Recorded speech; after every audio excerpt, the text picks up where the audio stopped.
dans le secteur humanitaire. J'ai fait des missions dans plus de 90 pays et j'ai été exposée à la réalité de l'aide humanitaire, c'est-à-dire aussi au risque de fraude et de corruption. Et j'ai quitté la Fédération internationale de la Croix-Rouge et du Croissant-Rouge il y a un peu plus de 2 ans pour me consacrer à des recherches et à l'enseignement de la lutte contre la grande corruption dans le secteur de l'aide. J'enseigne à l'Académie internationale anticorruption à Vienne. Et alors, je vous ai préparé ce soir une introduction pour vous mettre en appétit sur la problématique de la corruption et de la fraude dans l'aide en général. J'ai préparé quelques vidéos, elles sont principalement en anglais. Alors, on m'a dit que normalement, en termes de compréhension, ça devrait être OK.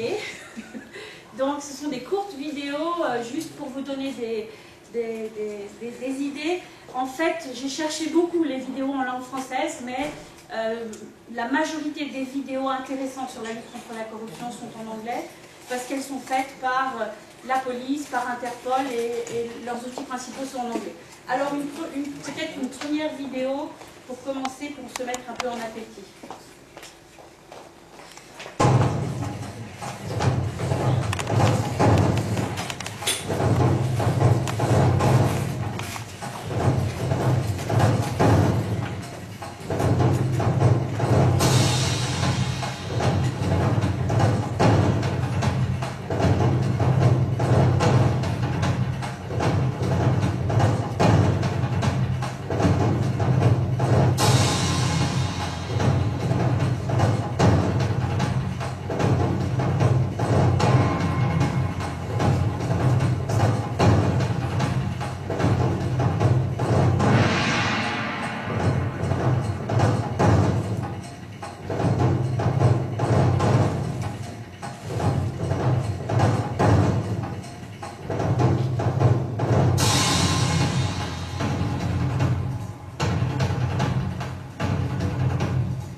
À l'occasion de la Journée internationale contre la corruption. Ce que j'aime avec cette vidéo, c'est qu'elle nous dit tout. Elle nous dit la corruption, ça nous concerne tous, et on a tous un rôle à jouer pour lutter contre la corruption. We all have a stake. Et on va voir dans le contexte de l'aide en quoi notre rôle peut être important pour lutter contre la corruption. En fait, ce soir, on va faire rapidement le point de quoi parle-t-on quand on parle de corruption dans le secteur de l'aide. Quelle est la différence entre la fraude et la corruption? Quels sont les schémas de corruption spécifiques que l'on rencontre dans le secteur de l'aide? Et puis quelques suggestions.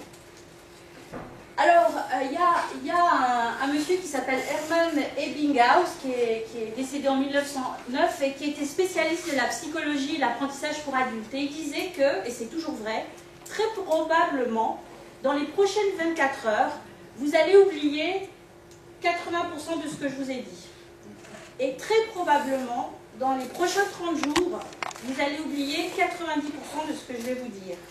Conclusion, je vais commencer par la conclusion, c'est qu'il y a 2 choses dont il faut se souvenir. La corruption tue, et la deuxième chose, c'est qu'aujourd'hui, on estime que 30% de l'aide est divertie, est détournée vers la corruption.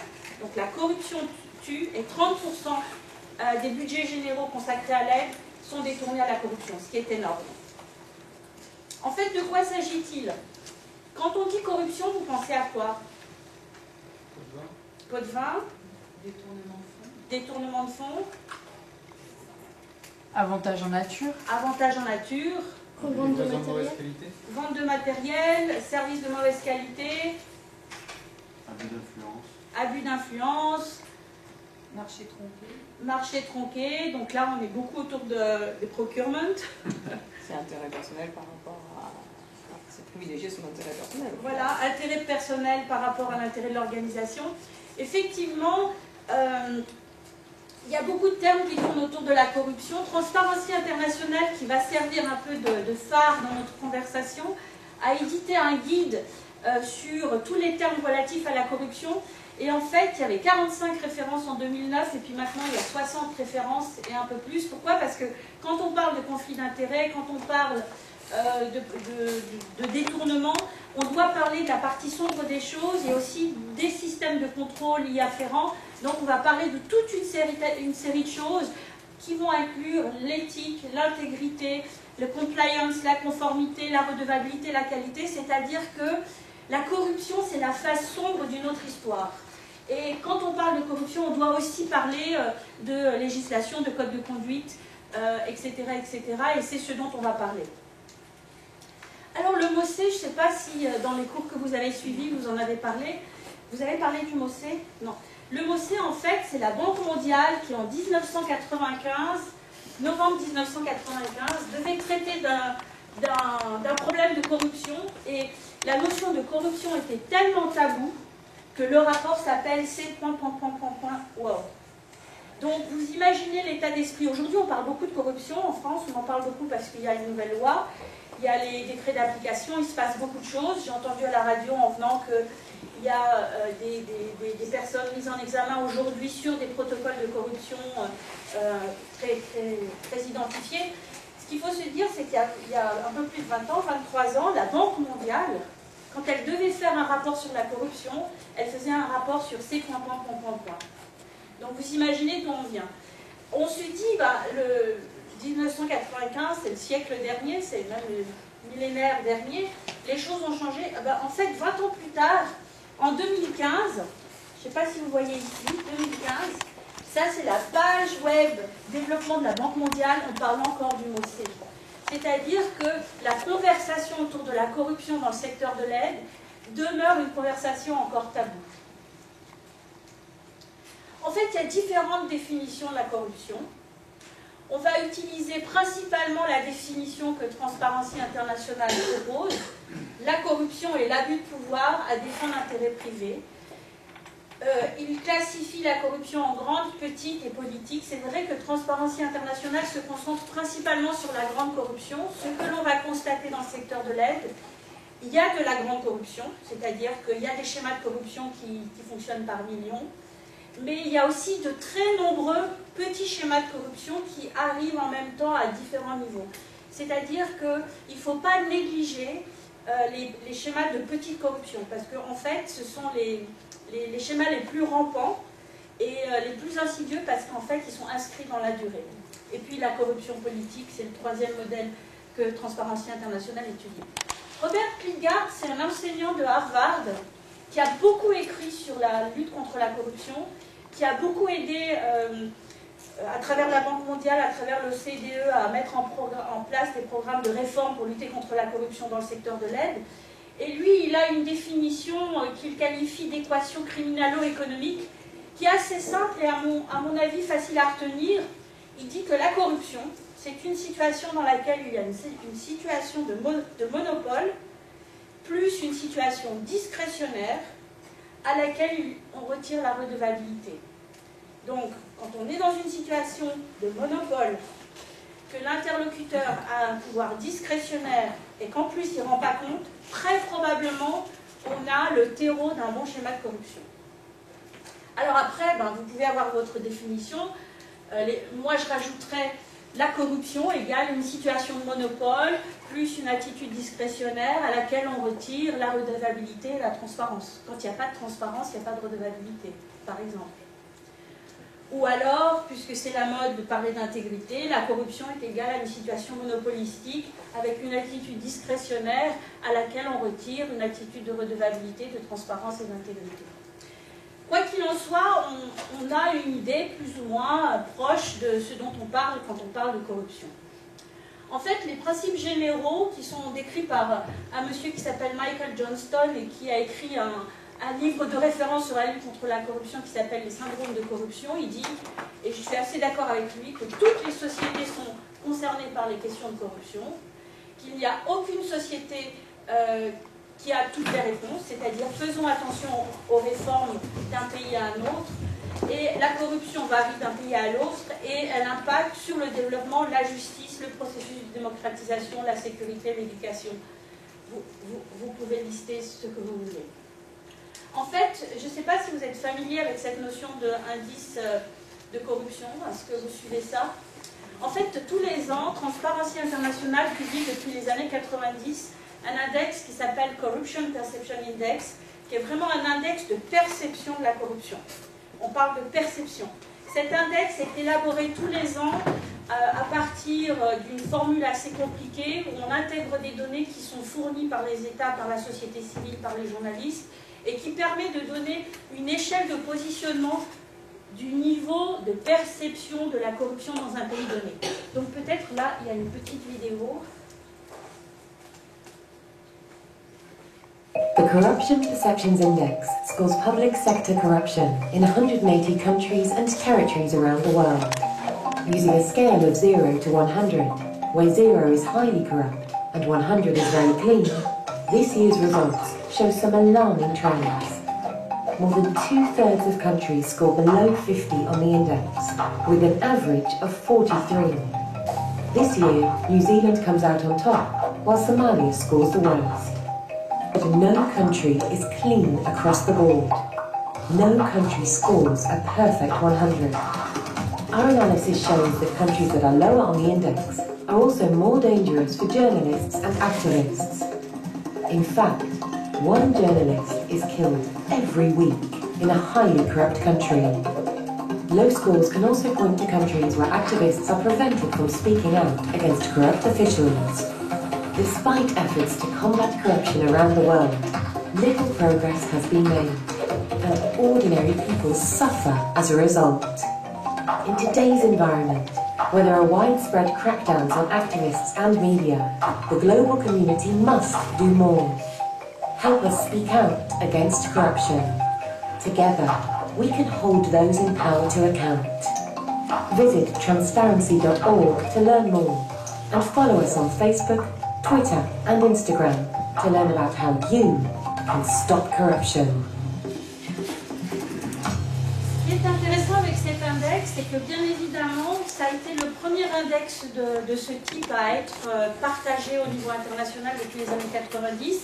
Et tout le monde a commencé à regarder où sont situés les pays. Et puis bien évidemment, tous les ans, les États, au moment où il y a la publication de l'indice de corruption de l'année précédente, les États disent ceci est un index de perception, on remet en cause la formule, etc.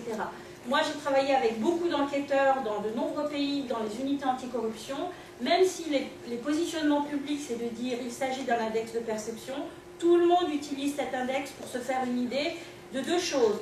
La première, c'est comment mon pays a évolué par rapport aux années précédentes et comment il se situe dans la danse des nations. Alors, est-ce que vous avez une idée où se situe la France? Donc là, pour 2017, c'est le dernier index qui est sorti, il y a 180 pays qui ont été intégrés à l'index, la Somalie est en dernier point, la Nouvelle-Zélande en premier point. Vous mettez la France à quel niveau?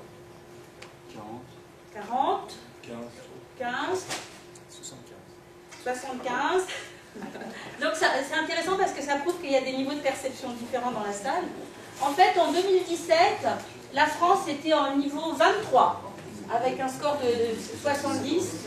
C'est-à-dire que la France navigue un peu autour de la 20e position. Alors, je sais pas... Donc tout ça, c'est des datas que vous trouvez sur Internet. Vous tapez Corruption Perception Index et puis vous avez la banque de données. Donc la Nouvelle-Zélande pour la première fois, pendant très longtemps c'était le Danemark qui était en première position.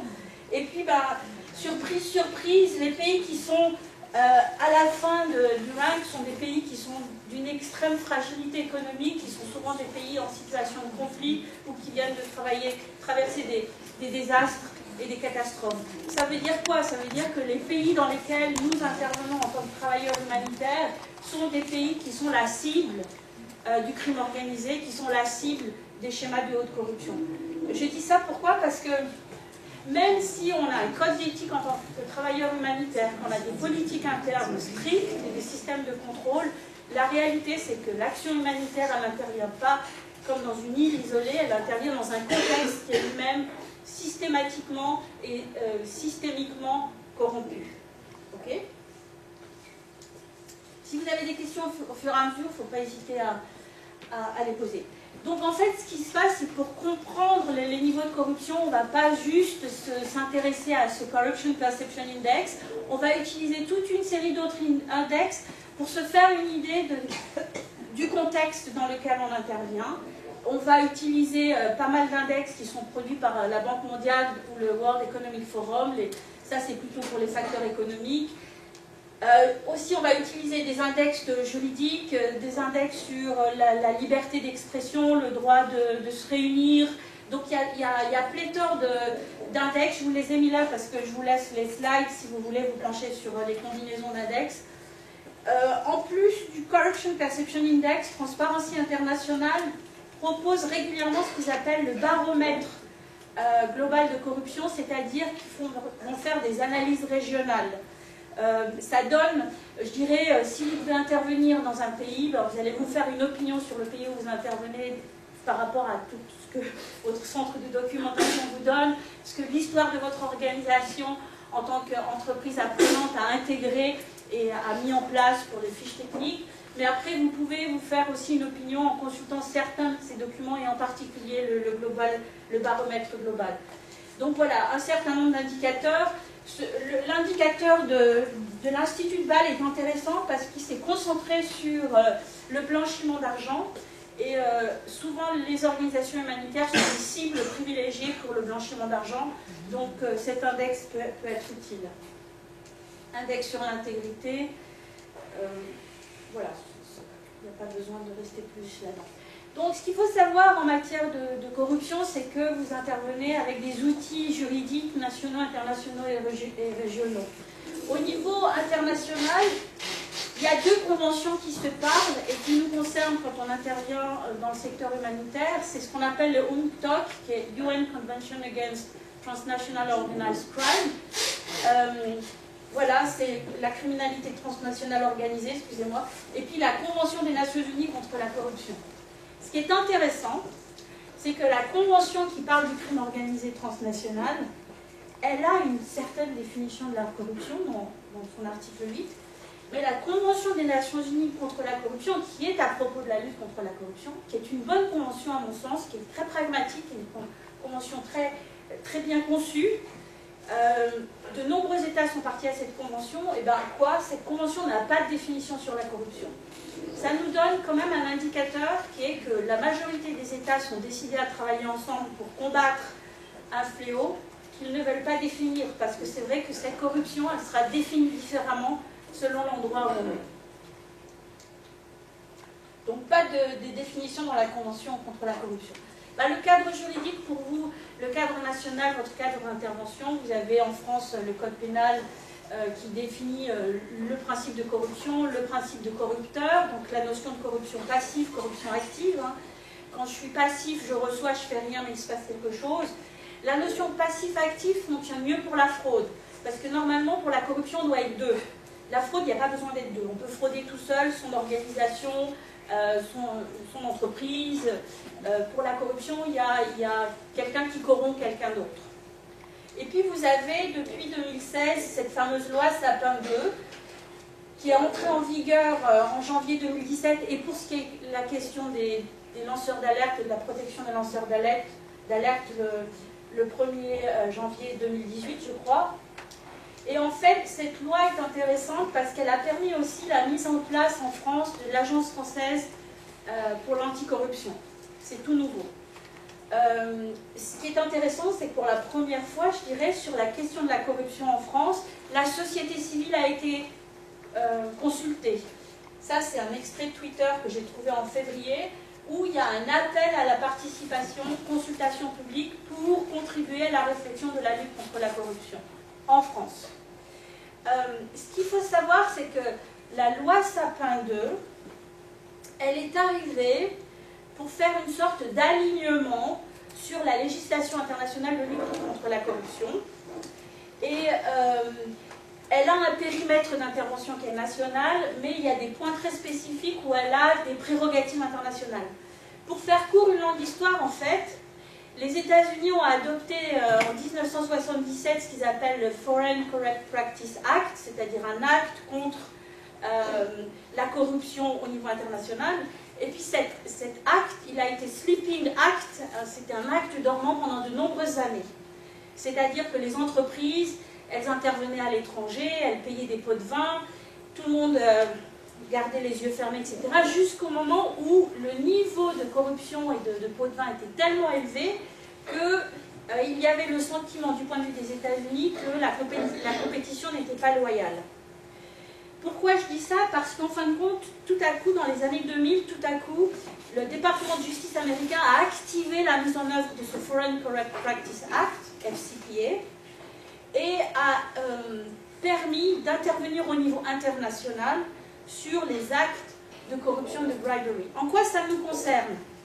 Ça nous concerne parce que souvent les organisations humanitaires, elles ont des financements de USAID, je ne sais pas si c'est le cas pour Bioforce, et en tous les cas c'est le cas pour beaucoup d'organisations, et les financements de USAID sont contraints par la législation de FCPA. Dans la mouvance de FCPA, la Grande-Bretagne a adopté en 2010 ce qu'ils appellent Bribery Act pour justement traiter de cette question des pots de vin à l'étranger. Moi, j'ai visité la police de Londres. Les 8 inspecteurs de l'anticorruption de la police de Londres sont financés par DFID. Donc ça veut dire quoi? Ça veut dire que la prochaine vague qui va arriver dans les 5-10 années à venir d'enquête sur l'utilisation des pots de vin au niveau des transactions internationales par des financements DFID ciblera très probablement le secteur de l'aide.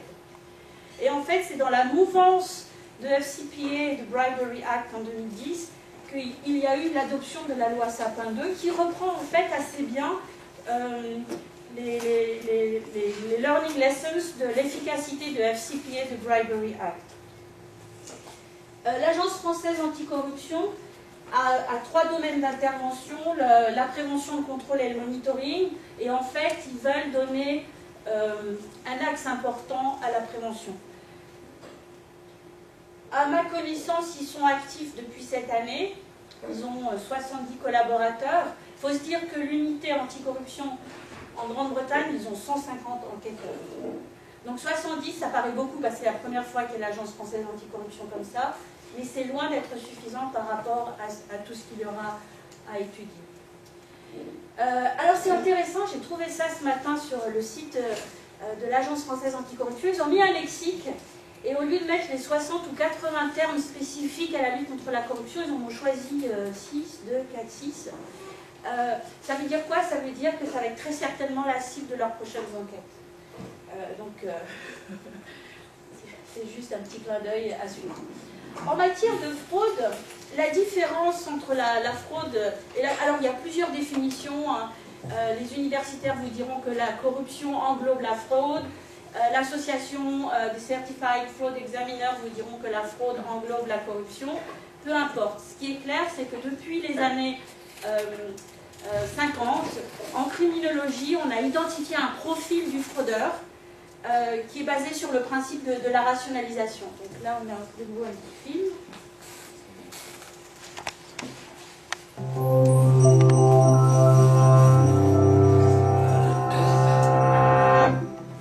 If you ask people whether they think stealing is wrong, most of them would answer yes. And yet, in 2013, organizations all over the world lost an estimated total of $3.7 trillion to fraud, which includes crimes like embezzlement, pyramid schemes, and false insurance claims.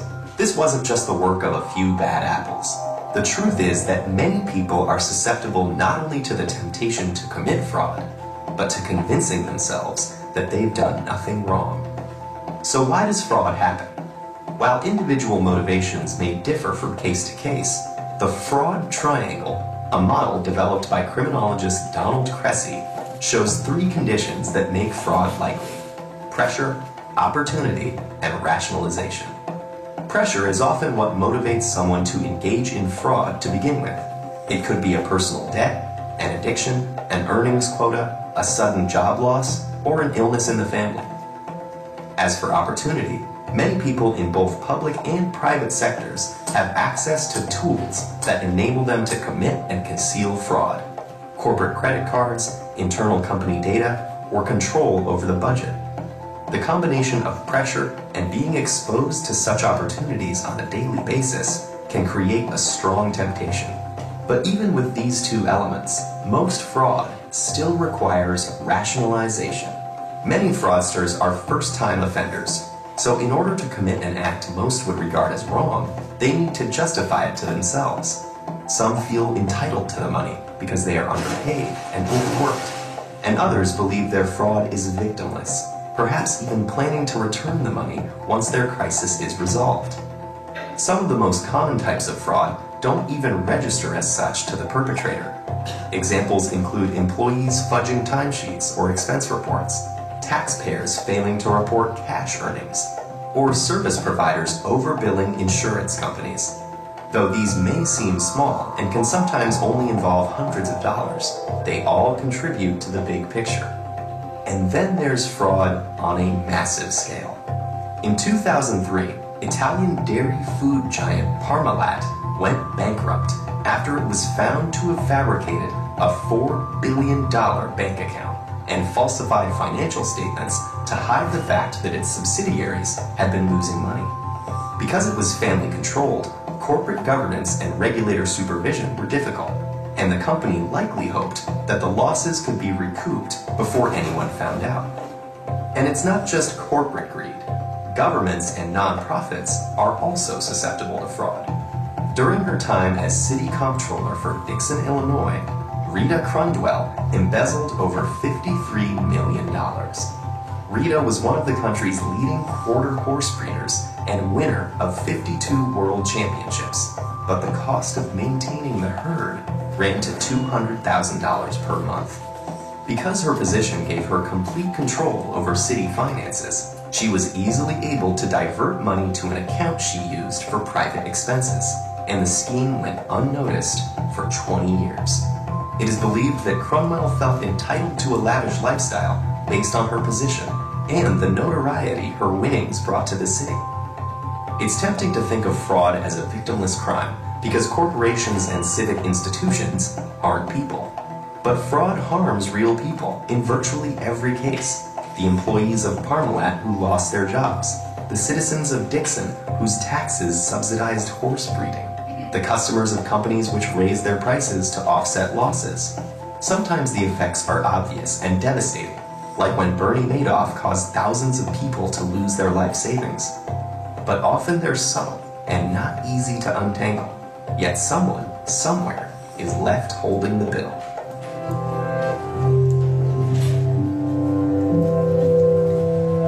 Pourquoi est-ce que quand on parle de la lutte contre la corruption, on parle de ce fameux triangle de la fraude? Il y a eu beaucoup de littérature sur la détermination du comportement du fraudeur, d'essayer de comprendre est-ce que si on met en place le bon code de conduite, les bonnes formations, les bons contrôles, etc., est-ce qu'on peut impacter positivement sur l'attitude des collaborateurs? Certainement, mais en fait, le triangle de la fraude de Cressy dans les années 50 en criminologie, il est vraiment basé sur le fait qu'il y a toujours rationalisation. Je ne sais pas si certains d'entre vous ont été confrontés à des situations de fraude ou de corruption, mais mon expérience a validé le fait qu'à chaque fois, la personne qui a été prise, elle a toujours une bonne raison. C'est la rationalisation. Et puis quelque chose de super élaboré. C'est-à-dire que n'importe qui, il faut réaliser que n'importe qui, même en ayant le goodwill, la bonne intention et la bonne attitude, dans des circonstances inattendues à laquelle on n'est pas préparé, très contraignantes, selon les pressions que l'on subit dans la vie, on peut être sujet à rationaliser un acte de fraude. Lors de la conférence globale contre la corruption et pour l'intégrité qui a eu lieu à Paris 28-29 mars, le secrétaire général de l'OCDE a lancé un nouveau rapport qui est très intéressant sur les principes comportementaux des agents publics quand ils fraudent. Et il y a toute une série de suggestions comment inviter les collaborateurs à avoir la bonne attitude. Tout d'abord, pour avoir la bonne attitude, il faut en parler. Il faut pouvoir discuter des dilemmes. Il faut des codes de conduite, il faut des formations, il faut des contrôles. Mais ce qui est intéressant dans ce triangle, c'est qu'en fin de compte, quand il y a une opportunité, je connais bien mon business, je connais bien le système de logistique, je sais où sont les points faibles, les points forts. Quand j'ai une pression, j'ai des dettes, des parents à l'hôpital, des factures à payer, alors je vais rationaliser mon acte de fraude en expliquant de toute manière je ne suis pas assez payé, mon collègue est mieux payé que moi, je connais les salaires de tout le monde dans la délégation, les expatriés sont mieux payés que les collaborateurs locaux, de toute manière ils font passer, moi je reste. Donc il y a toute une série d'arguments qu'on retrouve d'un continent à l'autre qui sont souvent les mêmes arguments de rationalisation du comportement de la fraude. En fait, PwC édite un rapport tous les ans et, sur le profil du fraudeur, et ce rapport est assez proche de ce que KPMG produit, et sur la base des fraudeurs qui ont été pris, on va dire, dans un certain nombre d'entreprises qui sont leurs clients. Ce qu'il faut savoir que KPMG et PwC ont pour clients les plus grandes organisations internationales du secteur de l'aide, donc on est dans ce public cible. Ils ont identifié que dans 56, alors en 2016, dans 46% des cas, en 2014, 56% des cas, le fraudeur était à l'interne. Dans la majorité des cas, c'était un homme qui avait une formation universitaire, qui avait entre 31 et 40 ans et 3 à 5 ans de service. Ça ne veut pas dire que les femmes ne sont pas des fraudeurs. Peut-être qu'elles n'ont pas été prises, ou peut-être qu'elles ne sont pas dans des situations où elles ont des opportunités. Il n'y a pas de corrélation. Simplement, dans les cas étudiés et retenus, on a constaté ça. Et en fait, ce profil est un profil qu'on retrouve d'année en année, qui est assez proche, qu'on peut même comparer entre KPMG et PwC. En fait, c'est quelqu'un qui a une formation universitaire, qui est allé à l'école, donc il comprend les systèmes, qui a 3 à 5 ans de service, donc ça veut dire que la loyauté ne rentre pas en ligne de compte quand il y a une opportunité, une pression, une rationalisation, qui est entre 30 et 40 ans, donc la période de la vie où on doit financer la famille, et qui va certainement rationaliser son principe de fraude. Alors j'ai croisé la même année avec le profil de fraudeur que KPMG nous donne, sachant que KPMG est aussi une entreprise qui audite et qui étudie les cas des grandes organisations internationales. Et on retrouve plus ou moins le même profil, à savoir dans la majorité des cas, c'est quelqu'un entre 36 et 45 ans. Et dans la majorité des cas, c'est un homme. Ça ne veut pas dire que les femmes ne fraudent pas. Et en fait, ce qui est intéressant, c'est que dans une grande majorité des cas, c'est quelqu'un qui est dans un niveau de décision dans l'entreprise. C'est-à-dire que la notion d'intérêt individuel dont vous parlez tout à l'heure passe avant l'intérêt pour l'organisation. Quand on est dans ce fameux triangle, c'est j'ai une opportunité, j'ai des pressions, alors je rationalise. Alors les coûts financiers de la fraude, on a vu ça un peu dans le film. Combien perdent les organisations tous les ans, selon vous? 1% de leurs revenus, 5% des revenus, 10 ou 20%? Alors 10, ce sont les réalistes, mais d'après les données dont dispose l'association des Certified Fraud Examiners, eux, ils partent du principe que très probablement, dans la très grande majorité des cas, de très grand nombre d'organisations, 5% du revenu de l'organisation peut être sujet à des comportements de fraude, y compris les organisations de l'aide. Combien la fraude coûte-t-elle aux organisations dans le monde?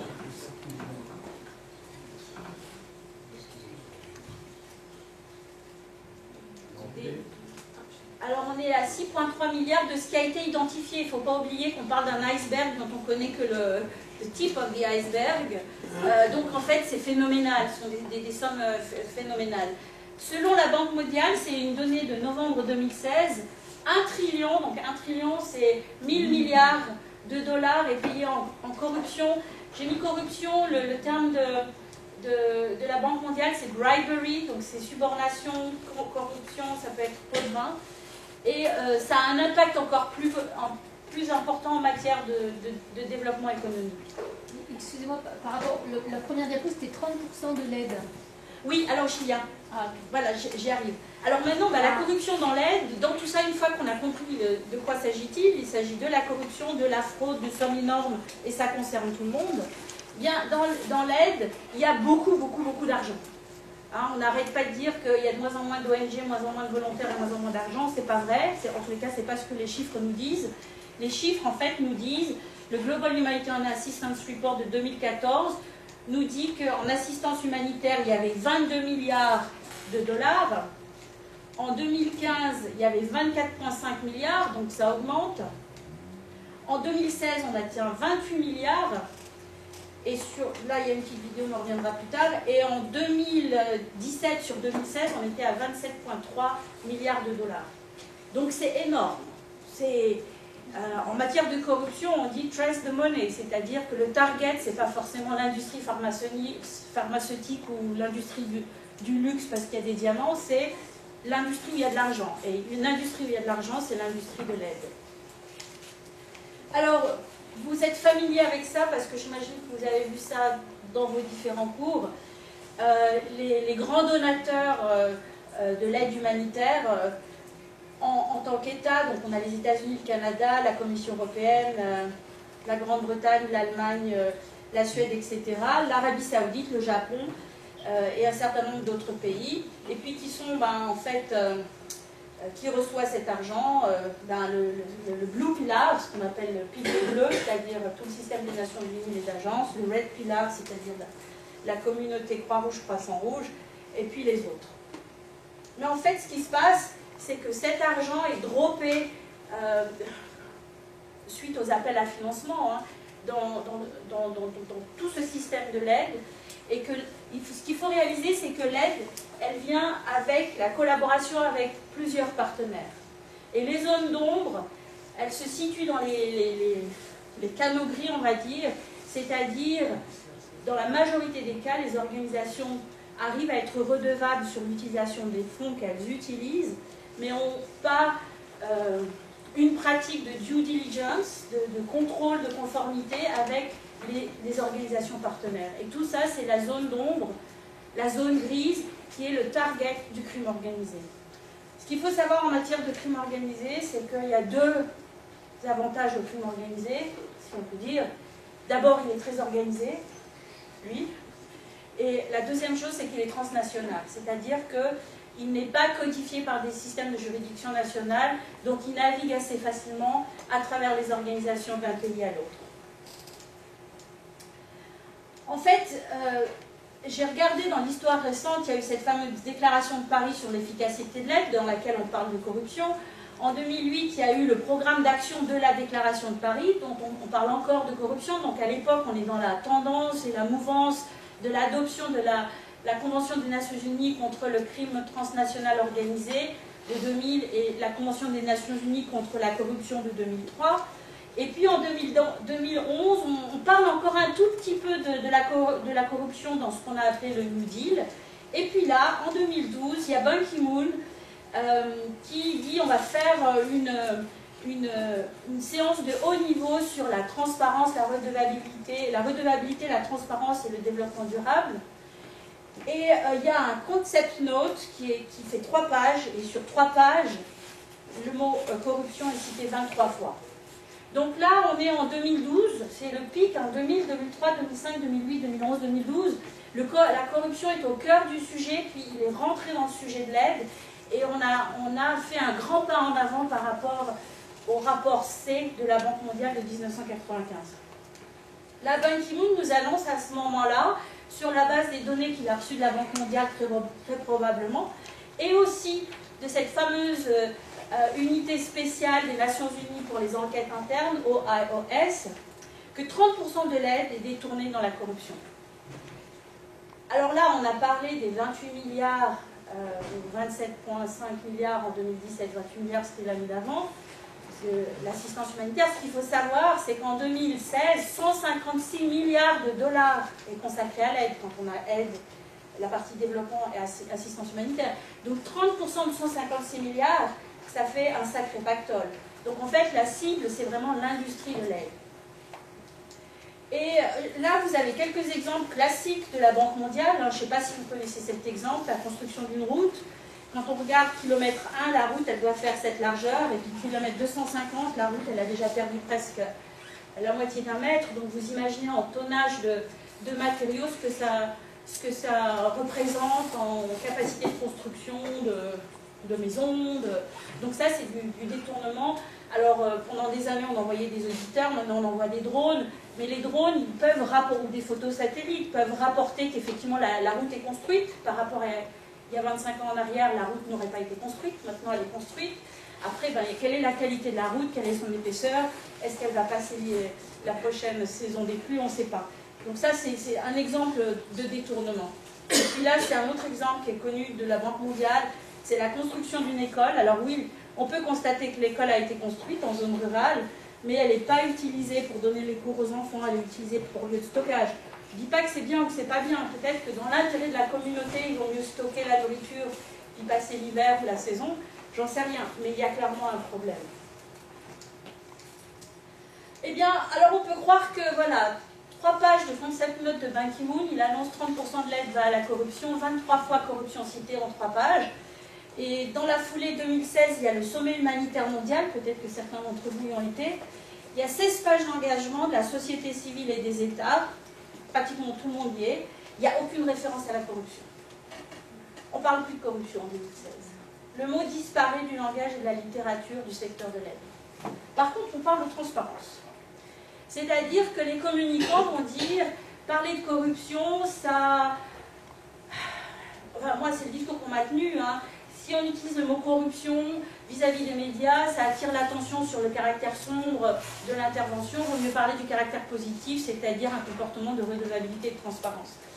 Personnellement, je trouve que c'est un risque d'avoir peur des mots, parce qu'en fin de compte, la transparence c'est bien, mais il s'agit de corruption. Et toute cette tendance depuis 2000, avec l'adoption de la Convention des Nations Unies contre le crime transnational organisé, etc., et tout ce qui est les rapports, le Paris Declaration, le Agra Plan of Action, etc., bien tout à coup, il y a une espèce de renversement, une espèce d'aveuglement, et le mot corruption disparaît. Et même dans le Global Humanitarian Assistance Report, le mot corruption n'est pas cité une fois. Alors il y a eu ce fameux Grand Bargain, c'est ce grand deal qui a été fait au sommet humanitaire mondial. Bon, là il y a une petite vidéo, on peut peut-être la garder, je ne sais pas si on la montre maintenant. Oui, on peut peut-être la... Je ne sais pas si vous êtes bien confortable avec l'anglais. Oui, alors... The Grand Bargain. What is it?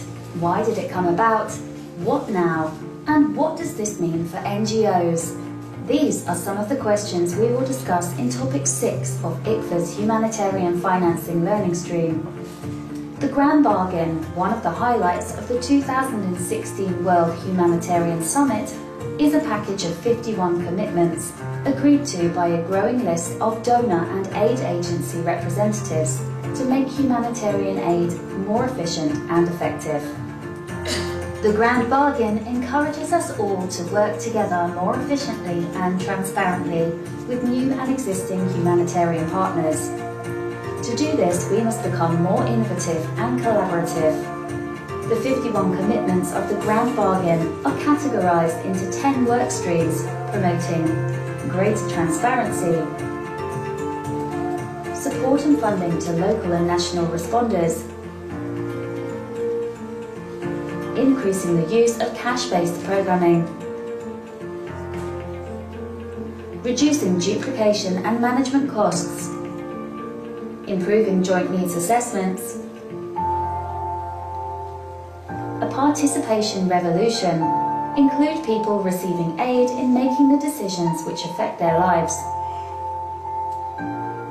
increasing multi-year planning and funding, reducing the earmarking of donor contributions, harmonizing and simplifying reporting requirements, and strengthening engagement between humanitarian and development actors. Moving forward, Grand Bargain signatories are now developing their own plan of action to meet their commitments and to report back each year on their progress. Each workstream is also championed by 2 co-conveners to better support collective action. Join us for our live learning event as we provide an overview of the Grand Bargain and discuss workstreams relating to supporting local and national responders, harmonised and simplified reporting, and the humanitarian development nexus, and the implications for NGOs. Visit ICWA's website to learn more and register now. Donc en fait, The Grand Bargain, en français, on dirait le grand marchandage. Ça a l'air d'être plus sympa en anglais qu'en français. Je trouve que le grand marchandage pour un accord entre les États et les... Mais bon, je pense que c'est une question de traduction. Donc en français, je préfère dire The Grand Bargain. Alors évidemment, on est d'accord avec tout ça. Il faut éviter la duplication, il faut du reporting, il faut de la transparence, il faut diminuer les coûts, il ne faut pas y remarquer les fonds, etc. Ça, on le dit depuis des années dans le secteur de l'aide. Par contre, on ne parle plus de la corruption, on parle de la transparence sans la qualifier. Donc, pour moi, c'est inquiétant parce qu'il y a beaucoup d'argent en jeu et il n'y a pas une volonté de prendre conscience qu'il s'agit vraiment de la corruption. Comme si, de nouveau, le mot corruption était devenu un gros mot. En fait, dans un rapport de Ebola Fund Watch, ils font une référence en disant que sur les 11 000 morts de la première vague d'Ebola, ils peuvent affecter 9 500 morts à la corruption. En fait, ils expliquent que tous les processus de déploiement de l'aide ont été ralentis dans les custom clearance à la douane, dans l'obtention de véhicules pour pouvoir rentrer dans le pays. Enfin, il y a eu tout un ralentissement de ce qui devrait être de la bonne gouvernance, et ce ralentissement du fait de la corruption, parce que les prix ont augmenté, parce qu'il y a eu des paiements, etc., a eu des conséquences immédiates, parce que la nature très spécifique d'Ebola a fait qu'il y a eu beaucoup de morts. Donc ça, c'est vraiment quelque chose qui est important de réaliser, c'est que dans le secteur de l'aide, la corruption, c'est pas juste ceux qui ont plus et ceux qui n'ont pas qui ont moins, c'est en plus de ça la question de la corruption tue. En fait, les risques de la corruption dans l'aide, en fait, c'est comme dans tout autre business, les targets numéro 1, c'est les procurements, c'est la logistique. Donc, vous êtes des spécialistes de la formation des logisticiens, c'est certainement quelque chose que vous avez bien à l'esprit. Pourquoi? Parce que les organisations, elles mettent l'argent dans quoi? Dans la logistique, le procurement et dans le staff. Donc, c'est les 2 targets. C'est aussi simple que ça. Donc après, tout dépend des procédures, mais le target 1 dans le secteur de l'aide comme dans les autres business, c'est la logistique. Les autres risques, c'est toutes les transactions en cash. On sait très bien, quand il y a du cash, il y a du risque. Et toutes les transactions en devises étrangères. Il y a des exemples très connus. Il y a ce fameux exemple qui n'est pas dans le secteur de l'aide, mais qui est un exemple clair. C'est le caissier en chef de la mairie de La Paz en Bolivie qui était tellement riche qu'il avait une voiture pour le lundi, une voiture pour le mardi, une voiture pour le mercredi, une voiture pour le jeudi, une voiture pour le vendredi, alors que le maire lui-même, il était dans une vieille voiture. Et en fait, ce qu'il faisait, quand on regardait d'un point de vue comptable, tous les soirs, il fermait sa caisse, il avait son grand livre, ok, il prenait du cash pendant la nuit, il faisait du change sur le marché au noir des devises, et il remettait le cash le lendemain matin. C'est-à-dire que du point de vue du contrôle des livres comptables, tout était OK, mais en fin de compte, en utilisant des manipulations de transactions de Forex Exchange, alors ça c'est un exemple particulier qui me vient à l'esprit parce qu'on le raconte souvent, mais c'est assez facile, malheureusement, de faire du bénéfice en jouant sur les devises. Après le custom clearance, tout ce qu'il faut faire pour pouvoir avoir du dédouanement. Hein. Souvent dans le contexte des organisations de l'aide, on va faire appel à des intermediary services, donc des partenaires extérieurs qui vont nous faciliter, pour faire des facilitation payments. Ce qu'il faut savoir, c'est que pendant très longtemps, la législation internationale n'obligeait pas les organisations à savoir ce que la personne tiers qui fait le facilitation process fait de l'argent. C'est-à-dire qu'on n'avait pas l'obligation de dire, voilà, tu vas m'aider à faire du dédouanement, tu parles la langue locale, vous parlez la langue locale, vous connaissez le système administratif, donc je vais vous payer cette prestation, et puis vous allez m'aider à dédouaner mon stock de je sais pas quoi. Pendant longtemps, on n'avait pas l'obligation de savoir ce que l'intermédiaire faisait de l'argent qu'on lui remettait. Maintenant, la législation est plus contraignante, ce fameux due diligence de third party dit que normalement, on doit savoir, nous, en tant qu'organisation, ce que notre partie tiers fait de notre argent qu'on a eu de nos taxpayers pour pouvoir faire le custom clearance. Après, bon, bah, il y a les erreurs comptables faites de façon volontaire. Il y a les kickbacks, c'est-à-dire les retours. Ça, c'est les kickbacks qui fonctionnent avec le procurement. Il y a la cybercriminalité, c'est-à-dire des détournements de pages d'appel à financement. Ça se voit de plus en plus. Il y a la fraude aux assurances. Donc, les assurances mettent des premiums de plus en plus élevés parce que souvent, c'est les staffs qui font des fraudes aux assurances. Et puis, il y a les fameux problèmes de cadeaux. Je ne sais pas si vous avez des discussions sur les cadeaux. Qu'est-ce qu'un... Le cadeau est qualifié quiproquo ou pas quiproquo. Hein? En matière de fraude, on a deux types de cadeaux. Le cadeau à quiproquo et le cadeau sans quiproquo. Et le cadeau sans quiproquo, c'est le cadeau qui permet d'avoir cet accord tacite ou explicite que ce n'est pas parce que je fais un cadeau que j'attends quelque chose en retour. Ça, c'est un cadeau sans quiproquo. Mais c'est très difficile dans un contexte multiculturel de qualifier ce que n'est pas le quiproquo. Donc la meilleure façon de savoir ce qu'est un cadeau, c'est de mettre une politique en place et d'expliquer à quoi on a droit et à quoi on n'a pas droit. Mais la question des cadeaux, c'est la question facile de détournement et puis le blanchiment d'argent. Maintenant, pour ce qui est du secteur de l'aide en particulier, on va trouver souvent ce phénomène des fantômes. Alors, je ne sais pas si vous êtes familier avec les fantômes, les listes fantômes. Alors, on va voir des bénéficiaires fantômes. On va voir des volontaires fantômes, des salariés fantômes. Donc les listes existent, il y a des noms, il y a des âges, il y a des adresses, il y a des signatures. Mais en fait, ces gens n'existent pas. Hein? Donc ça existe. Je vois des têtes faire ça.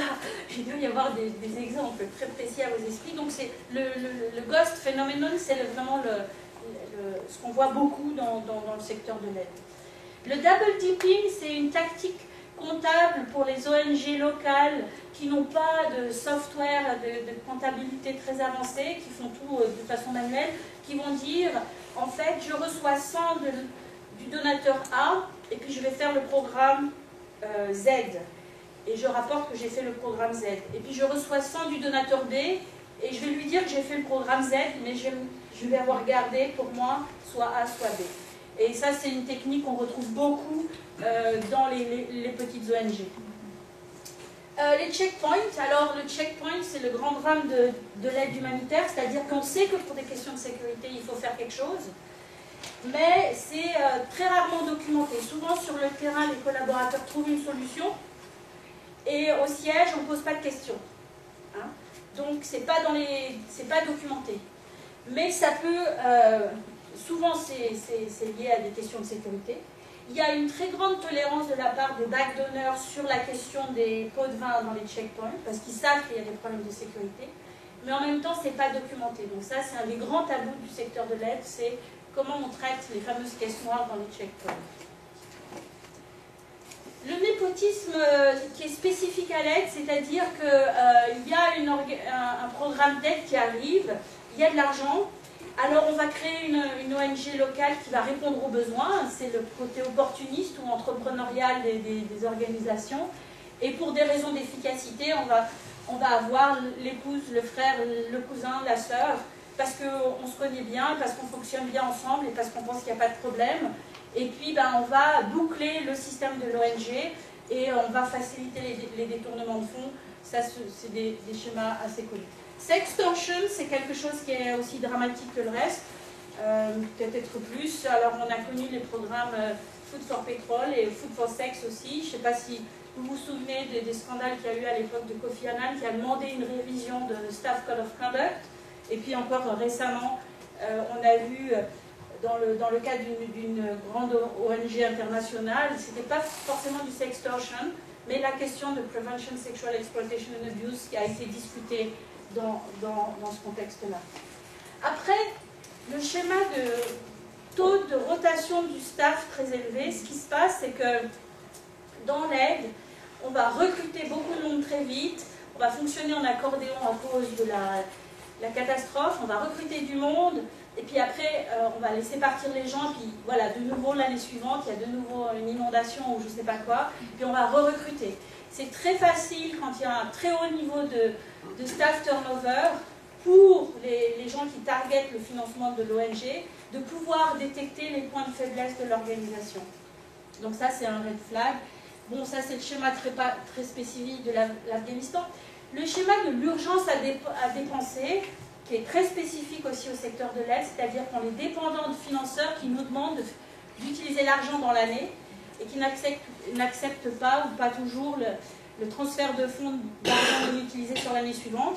Donc c'est hyper facile à repérer, il n'y a qu'à regarder les taux de dépenses des 3 derniers mois de l'année et on sait très facilement, ça, quand on relit les financial statements, on peut très vite repérer les programmes qui ont compris comment ils peuvent optimiser cette urgence à dépenser et détourner de l'argent comme cela. Alors après, il y a ce que je vous ai montré tout à l'heure, le caractère un peu gris, les zones grises, de l'utilisation de transactions intermédiaires en utilisant d'autres partenaires, et ça va exister de plus en plus avec ce fameux processus de localisation du sommet humanitaire mondial. Après, maintenant, il y a les fameux programmes de cash transfer programming qui évoluent beaucoup et qui, à mon sens, est une bonne tendance, mais qui a des risques de détournement aussi, du point de vue, enfin, comme tous les systèmes, il y a toujours des faiblesses dans le système. Alors, massive waste of time, ça c'est l'organisation inefficace, la réunionite, etc. Alors, est-ce que c'est de la corruption, est-ce que c'est de la fraude? Mais clairement, ce n'est pas l'utilisation des fonds publics dans un bon intérêt. Ça a été identifié par des bénéficiaires qui, eux, disent, nous, on sait repérer dans les organisations qui débarquent comment, en fait, elles vivent sur la bête, en étant là alors qu'on n'a pas besoin d'elle, etc., etc. Alors les perdièmes va avec le phénomène des personnes fantômes, et puis après il y a les recrutements par affiliation ethnique qui reprend le schéma du népotisme.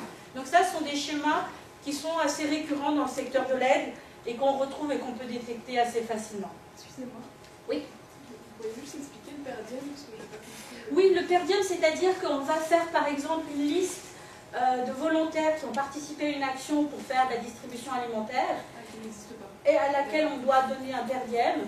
Puis en fait, ils n'existent pas, il y a toujours un intermédiaire qui... Voilà.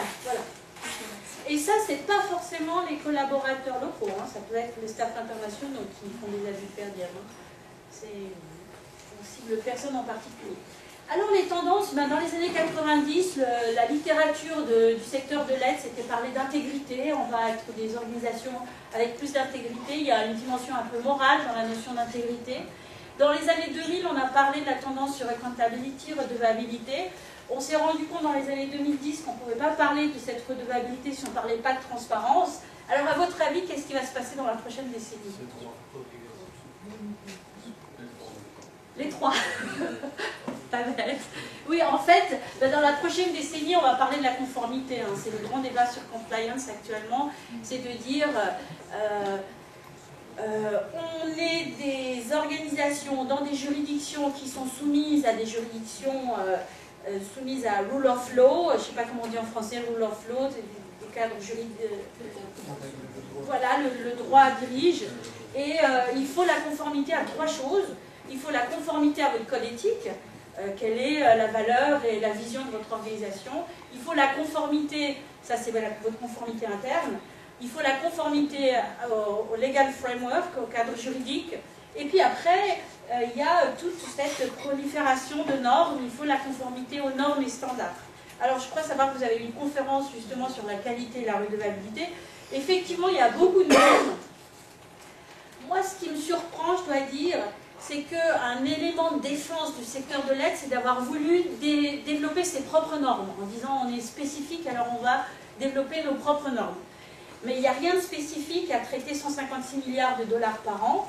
En fait, on traite de l'argent. À mon sens, le secteur de l'aide devrait utiliser les normes qui sont utilisées dans le secteur public et le secteur privé, les normes ISO. Il y a une norme très spécifique, c'est la norme ISO 37001, qui décline tout ce qu'on doit faire pour se prémunir ou prévenir les risques de corruption. Quoi qu'il en soit, dans le secteur de l'aide, il y a eu tout ce débat de dire on va faire notre norme humanitaire de qualité de redevabilité, qui est très bien. Et puis, dedans, on accepte, les plaintes sont bien accueillies et traitées. Alors, il y a un système de plaintes, il y a très peu sur la fraude, il n'y a rien sur la corruption. Donc, c'est une belle norme, c'est une norme de bonne intention, qui, à mon sens, est un bon produit de collaboration et d'échange entre les organisations anglophones, principalement. Mais au bout du compte, voilà, la mise en conformité, elle doit aussi évoquer la question des normes ISO.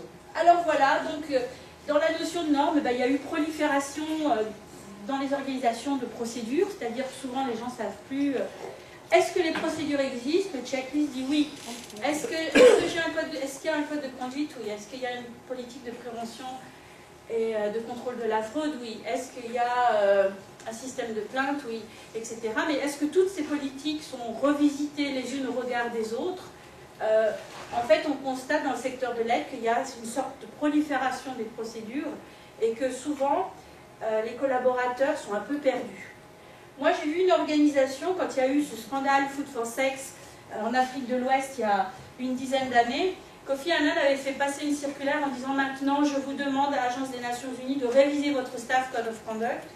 Et il y a un certain nombre d'organisations internationales qui ont dit nous, on va aller dans la mouvance de ce bon travail des Nations Unies, on va faire notre travail de due diligence pour avoir un bon Staff Code of Conduct. Et une organisation, le code de conduite était annexé au contrat de travail. Et il y a eu un questionnaire, avez-vous signé votre code de conduite? Alors oui, ils avaient signé parce que pour avoir leur contrat de travail, il fallait signer le code de conduite. Avez-vous lu le code de conduite? Plus de 50% des collaborateurs n'avaient pas lu le code de conduite, n'avaient pas lu ce qu'ils avaient signé. Et parmi ceux qui l'avaient lu, avez-vous compris ce que vous avez lu? Une grande majorité posait des questions en disant j'ai lu, j'ai signé, j'ai lu, mais je ne suis pas sûre d'avoir tout compris. Donc tout ça pour dire qu'avoir des procédures c'est bien, mais ce n'est pas suffisant. Ce qu'il faut, c'est des formations, des discussions et du dialogue. Alors effectivement, pour éviter un peu d'être dans l'impasse, j'aime bien les analogies de sécurité routière. Et en fait, il faut être clair, parce que parfois, une procédure est claire dans un contexte. Alors là, c'est la procédure pour le vélo, puis là, c'est la procédure pour pas qu'il y ait de parking de voiture. Hein, les deux procédures, elles ne se parlent pas. Je me dépêche. Ah oui, alors donc à vous de voir vos red flags, de décider ce que vous devez faire, ce que vous ne devez pas faire. Moi, je pense que ce qu'il faut, c'est au moins en parler. Et sur la question des systèmes de plainte, puisque c'est le grand débat actuel, c'est une des grandes évolutions de la loi Sapin 2, c'est le périmètre d'intervention du protocole de lanceur d'alerte, qu'on retrouve aussi dans le secteur de l'aide. Je dirais qu'il y a trois approches. Il y a l'approche conventionnelle, l'approche innovative et puis l'approche collaborative. L'approche conventionnelle, c'est un peu à la mode Global Fund, qui va mettre à disposition en plusieurs langues un programme pour dénoncer les actes de corruption. C'est fait en plusieurs langues, c'est sur leur site internet, c'est assez bien fait, c'est traduit dans les langues locales, donc c'est assez conventionnel. On annonce aux bénéficiaires que s'il y a un problème, il y a de quoi se retourner vers l'organisation, normalement en étant protégé de tout acte de vengeance. Voilà, c'est une approche assez conventionnelle. Le CICR aussi, ils disent, dans les camps de réfugiés, on a une personne qui est là, qui est à disposition, les gens peuvent venir, ils peuvent déclarer ce qui se passe, ils peuvent se plaindre et on prend en compte leur plainte. La fédération, il y a cette fameuse Safe Call, la Fédération internationale de la Croix-Rouge et du Croissant-Rouge, 24 heures sur 24, 7 jours sur 7, toute l'année, en 170 langues, il y a une ligne qui est gratuite pour celui qui appelle, où normalement les collaborateurs et les bénéficiaires peuvent appeler. Alors, ce qui est paradoxal, c'est qu'avec ces systèmes conventionnels, il n'y a pas tant de plaintes que ça qui arrivent. Hein, c'est que même si on communique ces systèmes-là, il n'y a pas tellement de plaintes. Alors pourquoi? Est-ce que parce que les gens ont confiance ou pas confiance? Il y a tout un débat dans le monde des lanceurs d'alerte sur les méthodes d'utilisation des outils de plainte. Alors bon, le fameux speak-up culture, dites les choses, les Britanniques disent en fait c'est speak across, speak up, speak down, dites les choses, ça c'est la grande tendance du moment. L'approche collaborative qui est très intéressante, c'est un exemple qui a été fait qui a été coordonné par Transparency International au Kenya avec toutes ces ONG locales et même internationales. Et en fait, le principe c'est que si je suis bénéficiaire de cette organisation et que je rencontre un problème, à tout moment, je peux aller rencontrer l'autre organisation qui va prendre en compte ma plainte concernant cette première organisation. C'est-à-dire que toutes les organisations sont mises d'accord sur le fait qu'on ne peut pas mettre en place 70 systèmes de plainte parce qu'on est 70 organisations. Donc il y a une vraie collaboration entre toutes ces organisations. En fait, les gens peuvent soit envoyer un SMS, soit aller sur le site web, soit remplir un papier ou soit se déplacer et expliquer ce qui se passe, walk-in option. Et en fait, on a vu les statistiques, quand ils ont lancé ce programme, immédiatement le niveau des plaintes a augmenté. C'est-à-dire que l'élément de confiance est certainement intégré et la collaboration entre les ONG a permis aux plaignants, les bénéficiaires, de ne pas avoir peur que leur programme soit détourné, leur aide soit détournée simplement parce qu'ils ont porté plainte. Et ce qui est intéressant, c'est que dans 20% des cas, ils se plaignent de la qualité des services. Hein, c'est assez intéressant, c'est-à-dire que, par exemple, moi je me souviens quand il y avait eu Katrina, c'était Katrina, la grande inondation aux États-Unis, ils avaient un système de safe call pour le staff, contre le harassment, etc.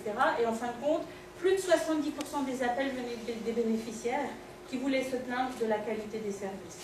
Donc c'est vraiment indispensable de pouvoir avoir en place des systèmes de plainte pour que les bénéficiaires puissent dire leur opinion.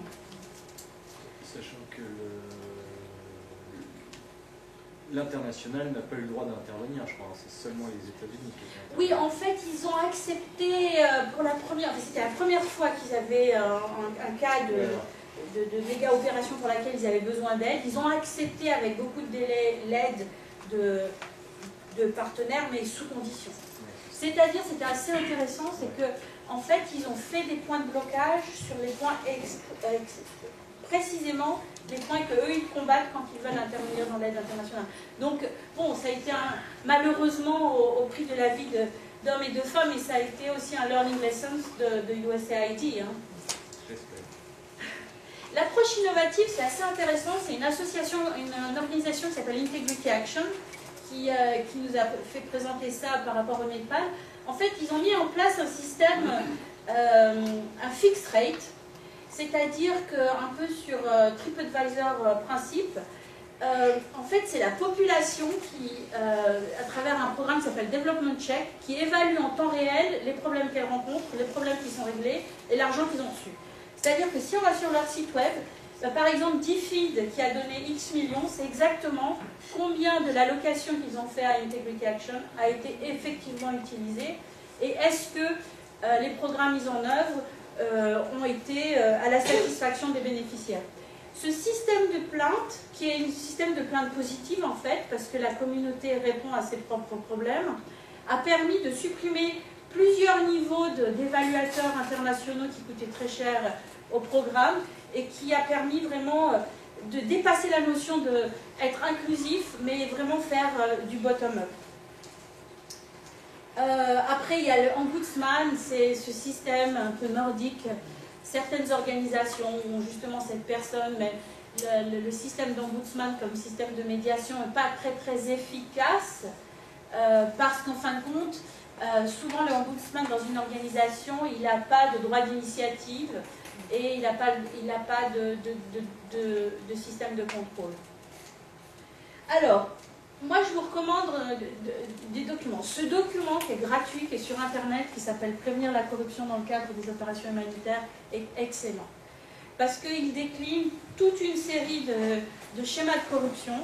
Et pour chacun d'entre eux, je pense que je l'ai là si vous voulez le consulter, pour chacun d'entre eux, il y a une sorte de checklist qui explique qu'est-ce que vous devez faire en tant qu'organisation, comment vous comment vous pouvez prendre des dispositions correctrices. Et il est sur Internet, il existe en 4 langues. Voilà, si vous voulez le consulter. Il existe en 4 langues, c'est un vrai bon document de travail. Il y a un petit certificat que UNODC, qui est Office of Drug and Crimes, qui est à Vienne, et c'est le secrétariat des 2 conventions de UNTOC et UNTAC. Et ce certificat, il est assez bien, vous vous loguez sur leur plateforme, c'est gratuit, vous obtenez un certificat à votre nom, il est en 23 langues maintenant, je crois. Il est assez bien fait, en fait, il y a 6, bon là c'est un peu la littérature officielle pour expliquer pourquoi ils ont fait ça, donc ça prend 20 minutes à regarder. Et puis là, il y a 6 petites vidéos où vous avez des situations de services intermédiaires, d'arrangements, de cadeaux, etc., à laquelle vous devez apporter des questions-réponses. Il est faisable en 2 heures. C'est vraiment le genre de certificat que je vous recommande de faire à l'occasion parce que c'est interactif et c'est bien fait. Le Global Fund a mis en ligne des leçons très spécifiques sur la coercition, la corruption, la collusion. C'est aussi gratuit, c'est en ligne. La fédération a aussi. Ce qui est très intéressant, c'est que les comptables, ils font tous les ans ce qu'ils appellent un Fraud IQ. C'est-à-dire un test sur votre intelligence à la fraude. Et c'est assez intéressant parce que c'est toujours fait sur des cas réels. Il ne faut pas oublier que le business de l'aide, c'est un business comme les autres. C'est-à-dire que les protocoles de fraude qui existent dans le secteur privé, ils existent dans le secteur de l'aide. Donc ça peut être assez éducatif, ils font ça tous les ans. En français, vous avez Transparency International qui a fait un module d'1h30 qui est bien, qui est éducatif. Donc ça, je vous conseille aussi de le regarder à l'occasion. Ça, c'est assez marrant, c'est un jeu. Il est en 2, 4, 6 langues, mais il est en français. Le bon, le méchant et le comptable. C'est une simulation qui peut faire l'objet d'une étude de cas assez intéressante, qui permet, à travers justement le caractère interactif du jeu, d'être confronté à des situations d'achat, d'offres, etc. et de voir un peu les effets, les risques que l'on peut voir. Après, il y a les classiques, hein. Il y a des jeux de cartes, il y a le Monopoly contre la corruption. Il y a de la bonne littérature, vous trouverez ça dans les slides qu'on va vous laisser. Ça, c'est excellent, c'est Transparency International qui a fait un rapport l'an dernier sur 4 opérations dont Ebola. Et il y a des éléments assez intéressants sur les risques de corruption. Malheureusement, la littérature de la lutte contre la corruption dans le secteur de l'aide existe principalement en anglais. U4, c'est un centre en Norvège qui a beaucoup écrit sur les schémas de corruption dans le secteur de l'aide. Donc ça, parmi vous, s'il y a des financiers, des HR, je vous recommande vraiment de lire ces publications. Alors, il y a des vidéos, on en a vu une tout à l'heure. Est-ce qu'on a le temps de voir encore quelques petites vidéos? Oui. Donc ça, c'est bon, c'est pas forcément lié à l'aide, mais c'est pour faire un break.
Cette vidéo, je l'ai mise parce que j'ai fait une formation récemment sur les offshore aux Seychelles.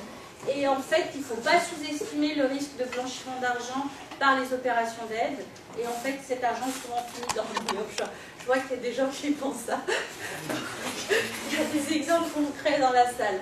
Alors ça, à l'occasion, si vous avez le temps d'aller voir sur YouTube, c'est très intéressant. Richard Bistrang, c'est quelqu'un qui s'est fait piquer dans le cadre d'un rapport des Nations Unies Food for Petrol.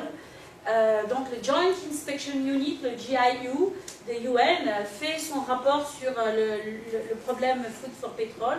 Et en fait, à chaque fois qu'ils identifient directement ou indirectement un citoyen américain, ils ont l'obligation d'envoyer le rapport au département de justice aux États-Unis. Puis le département de justice, ils n'ont qu'à attendre les rapports, puis ils regardent tous les citoyens américains, puis après ils enquêtent. Et ce monsieur, en fait, c'est très intéressant, en fait, il raconte comment, lui, un homme normal qui a des enfants, qui a fait des études à l'université, qui avait un job honorable, etc., comment à un moment donné, il est tombé dans la partie sombre du deal, et comment lui-même, il s'est laissé embarquer dans des programmes de détournement de fonds. Alors, bien évidemment, il explique dans cette vidéo qu'il a passé un deal, c'est le principe des repentis, avec les autorités, il a fait 11 ou 14 mois de prison, et puis maintenant, c'est vraiment devenu un conseiller international de lutte contre la corruption, on le voit partout, à la Banque mondiale, à l'OCDE, dans le secteur privé, parce qu'en fait, il explique vraiment comment, en fin de compte, la partie sombre de nous peut s'éveiller à tout moment, et aussi, ce qu'il faut comprendre pour lutter contre la corruption, c'est ce que j'ai expliqué tout à l'heure, ce qu'il faut comprendre, c'est qu'il faut comprendre comment fonctionne la corruption. C'est-à-dire que pour détricoter le programme, il faut pouvoir le tricoter. Et moi, je dois dire que j'étais encore en fonction dans le secteur humanitaire et quand j'ai eu l'occasion d'interagir avec lui, et je lui ai dit, voilà, j'ai un problème dans une délégation, où est le point faible? Et il a mis quoi, 5 minutes à me dire, votre point faible c'est là, puis c'est là le point d'entrée de la corruption.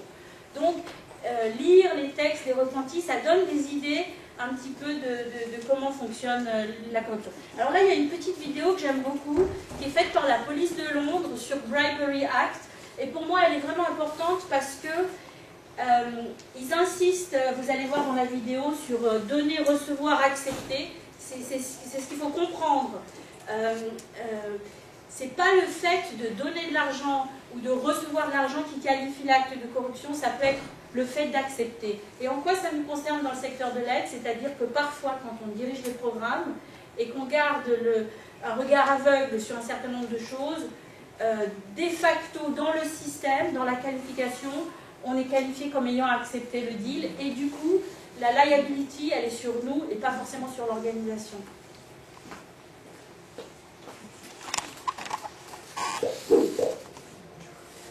Look around you. What do you see? Friends, classmates, colleagues, or architects, lawyers, business owners? Whether you know it yet, you and the individuals in this room will be the business decision makers of the future, and the career aspirations you have today will shape the economy of tomorrow. In any career, from aeronautics to fashion, farming to banking, there's a right way and a wrong way to do business. The key is understanding the difference right from the start. Paying, accepting, or even just agreeing to pay a bribe, either here in the UK or abroad, is a criminal offence, plain and simple. Bribery has many names and many forms. But the basics are easy. Bribery offers rewards, both financial and material, to individuals to obtain a business advantage. There are as many types of bribes out there as there are types of business. But however you dress it up, paying a bribe, taking a bribe, or just agreeing to receive a bribe is bad for you, your boss, and the company you work for. Companies that don't prevent bribery happening could be prosecuted and face unlimited fines, running the risk of going out of business altogether. A bribery conviction could lead to the loss of your career, or worse, a substantial prison sentence. Knowing how to spot bribery in action is the first step to preventing a crime. So whatever career path you take, be aware of the risks within your workplace and say no to bribery and corruption in business. For more information, visit cityoflondon.police.uk. UK Aid, sur Bribery Act, c'est financé par UK Aid, c'est-à-dire l'IFI.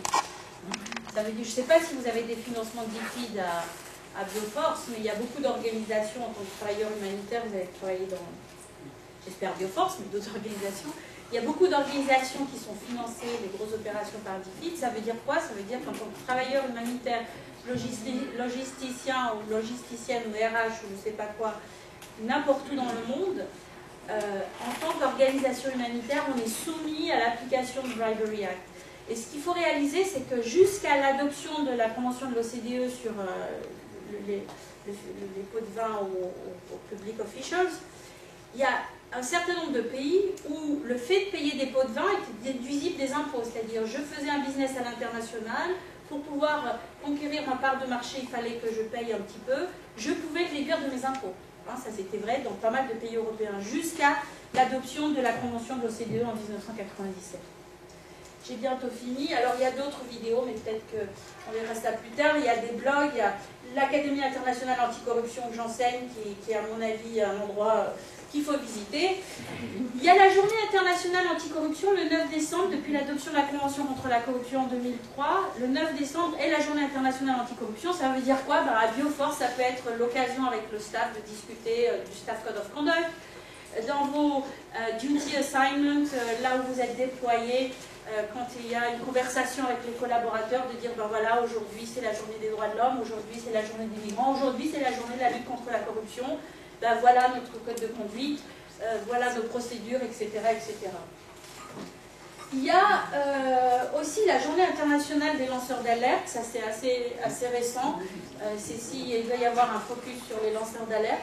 Et puis il y a la semaine de la prise de conscience sur la fraude. C'est une semaine pendant laquelle il y a beaucoup d'interventions. Souvent c'est les financiers, les RH des organisations qui interviennent en disant ben voilà, je saisis l'occasion.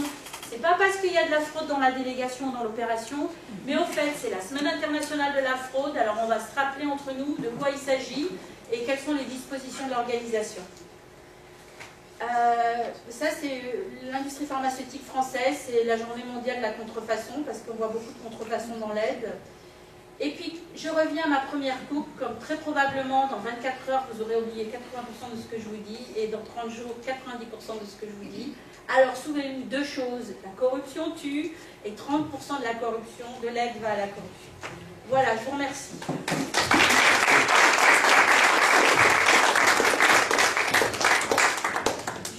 Si vous avez des questions ou si là je vous ai abreuvé d'informations. On a vu le pantouflage à un moment, c'est d'accord.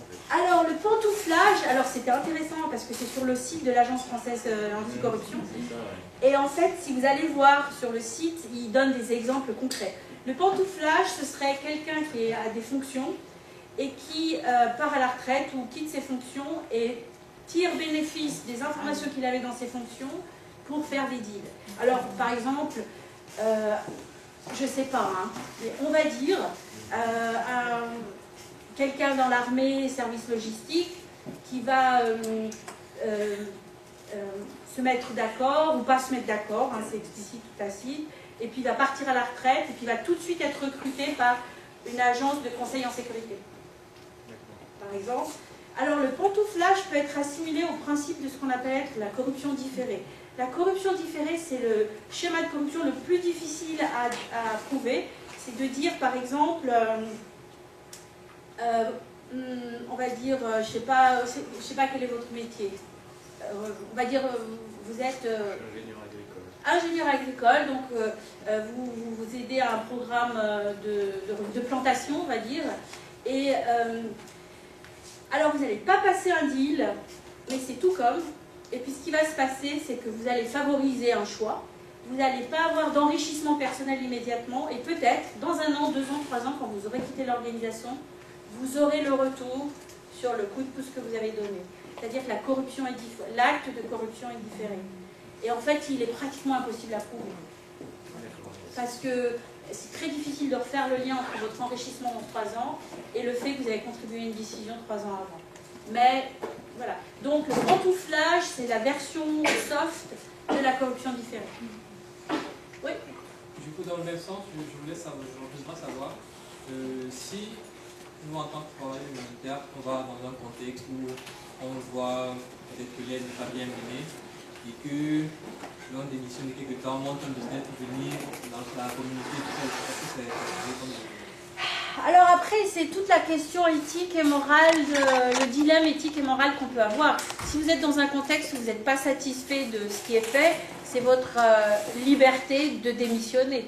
De dire je ne suis pas en adéquation avec ce que fait mon organisation, son efficacité, son efficience, je démissionne. Et puis parce que je suis très engagée, moi je sais qu'en mettant ça et ça en place, je vais alléger la souffrance des hommes. D'un point de vue éthique, il n'y a rien de pas bien. Après, il faut voir la conditionnalité ou la proportionnalité de votre choix. Mais voilà.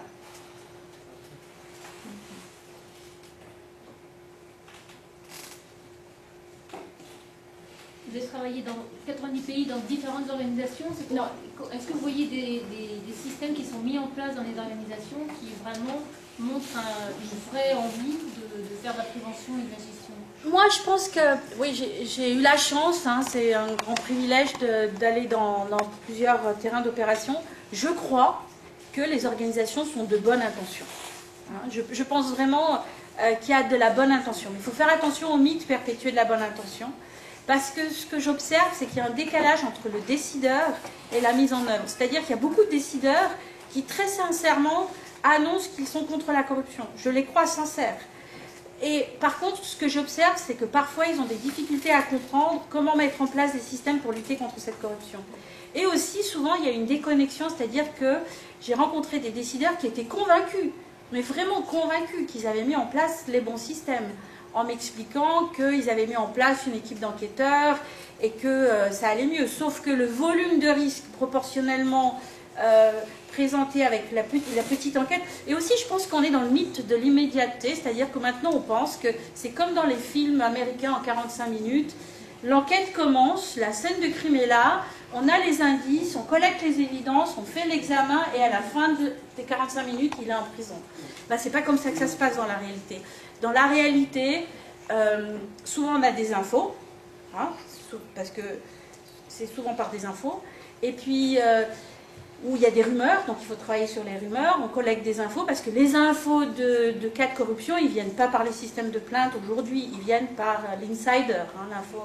Et puis après, ben, un des problèmes, c'est que les organisations, ce qu'elles font souvent, c'est qu'elles veulent faire une enquête interne. Et elles confient l'enquête interne aux auditeurs. Ce qu'il faut comprendre, c'est que le métier d'auditeur, ce n'est pas le métier d'enquêteur. L'auditeur, son métier, c'est de voir si la procédure bleue est bleue. Ce n'est pas de qualifier la valeur de la procédure. Okay. L'enquêteur, c'est de rechercher la vérité, que ce soit bleu, rouge ou vert. Hein, donc l'enquêteur, il va protocoler sa recherche différemment. Alors, si vous avez des enquêtes, alors si on demande aux auditeurs de faire des enquêtes, c'est problématique parce qu'il y a conflit d'intérêts, parce que souvent, ils doivent enquêter sur des choses qu'ils ont auditées. Et dans les problèmes de corruption actuellement, les organisations de l'aide, ce qu'elles font, c'est qu'elles ont des semi-équipes, auditeurs, enquêteurs internes, etc. Et aussi, la difficulté, c'est les organisations qui s'improvisent enquêtrices. C'est-à-dire qu'elles vont faire leur enquête administrative, elles se qualifient d'enquête administrative, parce qu'elles n'ont pas d'enquêteur, elles disent que c'est juste une évaluation interne, donc elles ne le qualifient pas en tant qu'enquête. Et, comment dire, d'une certaine façon, elles abîment les évidences. C'est-à-dire que quand il y a le moment de devoir vraiment faire une enquête, ben, les preuves, elles ne sont plus là et le staff est parti. Donc, ouais, ça, c'est ce que je constate. Et aussi, moi, j'ai cru pendant longtemps que les organisations de l'aide, j'ai vraiment cru pendant longtemps que le secteur de l'aide n'était pas une cible. Le secteur de l'aide est une cible parce qu'il y a beaucoup d'argent. Et la deuxième chose, le deuxième voile de naïveté dont il faut se débarrasser, c'est que les ONG souvent sont assez faibles pour que la cible soit facile à atteindre. Malheureusement, c'est assez facile. Donc c'est pour ça que c'est vraiment indispensable de comprendre la situation, d'en parler, d'avoir les bonnes procédures, de les mettre à jour. Aussi, il y a eu tout un débat quand il y a une crise interne ou un cas de corruption, faut-il le rendre public ou pas? Il y a eu une enquête qui a été faite en Australie, plus de 53% des ONG ne voulaient pas rendre public parce qu'elles avaient peur de perdre la confiance de leurs donateurs qui était le public opinion. Et en fait, il s'avère, surtout avec les grands cas qu'il y a actuellement, qu'il vaut mieux être proactif et rendre public le cas et montrer avec des techniques de communication de reactive line, mais aussi de mettre en place des systèmes pour améliorer. Ce qui est intéressant dans le cas d'Oxfam, c'est qu'on a beaucoup entendu parler du principe de zéro tolérance à la corruption. Et en fait, ce qui est dit maintenant, c'est zéro tolérance aux organisations qui ne mettent rien en place pour lutter contre la corruption. Parce que voilà, c'est très politiquement correct de dire j'ai zéro tolérance pour la corruption, et on a tous zéro tolérance pour la corruption, mais comme on le sait, on l'a vu avec l'index CPI, la majorité des pays où on intervient, où vous interviendrez, où vous intervenez, sont des pays qui sont des pays à haut risque. Voilà. Je voudrais poser une question relativement aux donateurs. Oui. Vous en avez parlé, peut-être pas trop, surtout les donateurs privés. Oui. Parce que chaque fois qu'on ouvre le site d'une organisation, il y a un petit espace sur le don. Oui. Pour le don, on peut donner, chacun peut donner ce qu'il veut. Oui. Et c'est pour dire que, est-ce que le problème, d'après votre expérience, n'est pas justement en amont? Parce que si je veux faire du blanchiment d'argent et que je vois simplement cet espace, je donne ce que je veux donner. Est-ce qu'il y a dans ces systèmes de contrôle dont vous avez parlé, est-ce qu'il y a un mécanisme justement qui permet de bloquer l'affaire en amont? Donc, ça, c'est la première chose. La deuxième chose, c'est relativement à ce qu'un auteur dit. Là, il est écrit sur l'ouvrage, c'est les techniques modernes de la collecte des dons dans les associations. Je crois que c'est Antoine Vaccaro. Il dit que quand on parle déjà d'argent, c'est inévitable. Pour lui, il estime qu'il y a déjà la corruption. Une façon de dire que, est-ce que cette technique-là dont vous avez parlé ici, c'est pas un coup d'épée dans l'eau? Parce qu'on sait déjà qu'il y a les intérêts financiers. Donc, on peut chuter par là. Oui, alors dans les deux questions, il y a trois questions, dont une question existentielle, philosophico difficile. La première question, c'est le principe du blanchiment d'argent, il est assez simple. Je blanchis, mais je veux récupérer. Donc le blanchiment, le processus, il est plus complet que de faire un don. Parce que l'idée de blanchir l'argent, c'est j'ai de l'argent qui n'est pas propre, je le fais passer dans une machine qui va me le laver et je dois le récupérer. Donc ce blanchiment, il ne va pas passer par des dons en ligne, il va passer par des systèmes plus complexes où je vais mettre en place un système, où je vais devenir le partenaire privilégié de cette ONG qui va me faire un contrat et me rendre l'argent qu'il a blanchi. Donc c'est un peu plus complexe le système de blanchiment d'argent. Après, la corruption, elle a toujours existé et certains disent qu'elle existera toujours. Moi, je ne sais pas. Ce que je sais, c'est que quand on vient alléger la souffrance des hommes, voilà, ça vient des tripes. Je peux pas.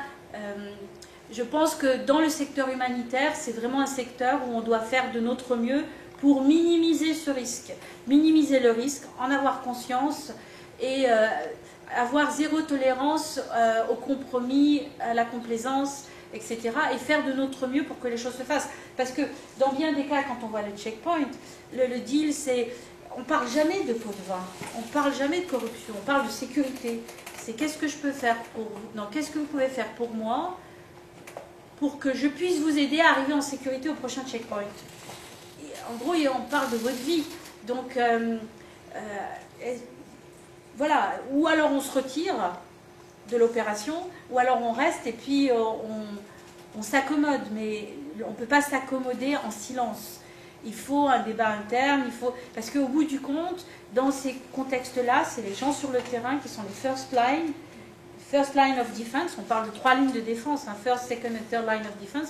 Ceux qui sont confrontés à la corruption, c'est les first line of defense, c'est les collègues sur le terrain. C'est ceux qui n'ont pas le choix. Donc, au moins avoir cette conversation avant qu'ils partent, de savoir qu'est-ce qui pourrait se passer, comment on fait, est-ce que c'est acceptable, est-ce qu'on en a discuté dans l'organisation, est-ce qu'il y a une ligne de commandement qui peut me donner des suggestions, comment je peux être protégée, etc. etc. Oui. Est-ce que justement après l'argent qui a été détourné pendant la crise Ebola, on a mis des nouveaux systèmes de surveillance en place? Ça a été une leçon? Alors en fait, moi je pense que le grand levier de changement, c'est le jour où les organisations accepteront d'aller à la police pour des mises en examen. C'est-à-dire que tant que les organisations qui savent ce qui se passe à l'interne ne rendent pas public auprès des juridictions locales le fait de détournement, ben ça va rester des détournements. Parce que qu'est-ce qu'on peut contrôler? les systèmes de contrôle, ils existent. Le problème, c'est la sanction. C'est-à-dire la prévention, la déterrence, la détection, l'éducation, les systèmes de contrôle, ils existent. Le point manquant dans le cycle, c'est la sanction. Souvent, les organisations, elles ont 3 niveaux de sanction. La première sanction interne, c'est de dire, si c'est un collaborateur, soit c'est renvoi immédiat, soit on va attendre qu'il finisse son contrat. Enfin, pendant très longtemps, les organisations, elles attendaient, contrat à durée déterminée, au bout d'1 an, il va partir, on sait qu'il va partir, on lui confie plus l'argent, etc. Donc, l'attitude des organisations pendant très longtemps, ça a été de dire, on va attendre qu'il parte, sans qualifier le dossier ressources humaines, parfois. Maintenant, ça change un peu. Il y a des enquêtes administratives internes et les organisations, elles renvoient les collaborateurs, mais elles ne communiquent pas aux autres organisations quand il y a des références checks. Mais très rarement, ce qu'elles font, c'est qu'elles vont à la police en disant, ben voilà, j'ai un collaborateur qui a détourné, je demande une enquête. Et tant qu'il n'y a pas, parce qu'on est dans un contexte de rule of law, tant qu'il n'y a pas cette sanction-là, il n'y a pas d'effet dissuasif. Alors après, c'est pas simple, hein. Il y a des contextes, c'est pas simple. Je ne dis pas que c'est simple. Je dis que c'est un élément qui n'est pas assez souvent utilisé. Mais parfois c'est parce que parce que la justice est tellement corrompue que c'est impossible. Oui, oui. Alors bon, c'est pour ça que quand on n'est pas un îlot de bonne intention dans un environnement, si l'environnement, si la police, la justice est corrompue, on ne va pas... Voilà. C'est pour ça que je dis que c'est pas simple. Et ce qui est compliqué parfois, c'est les enjeux de sécurité. C'est comment protéger, parce que même si la personne qui sonne l'alerte, on protège, parfois l'organisation ne peut pas protéger, la personne dit, moi je risque ma peau. Ouais. C'est clair qu'il n'y a pas de système de lanceur d'alerte efficace s'il n'y a pas un système de protection solide qui va derrière. Et il n'y a pas de système de protection efficace s'il n'y a pas les financements qui vont derrière. C'est-à-dire que la protection, quand c'est des collaborateurs internationaux, on redéploie dans un autre pays. Quand c'est des collaborateurs locaux, c'est effectivement leur vie, leur famille qui sont en danger. Et voilà, il n'y a pas de solution simple. Par contre, à mon sens, c'est indispensable d'en parler dans l'équipe et d'argumenter et de documenter la décision. Parce que souvent, les décisions ne sont pas documentées.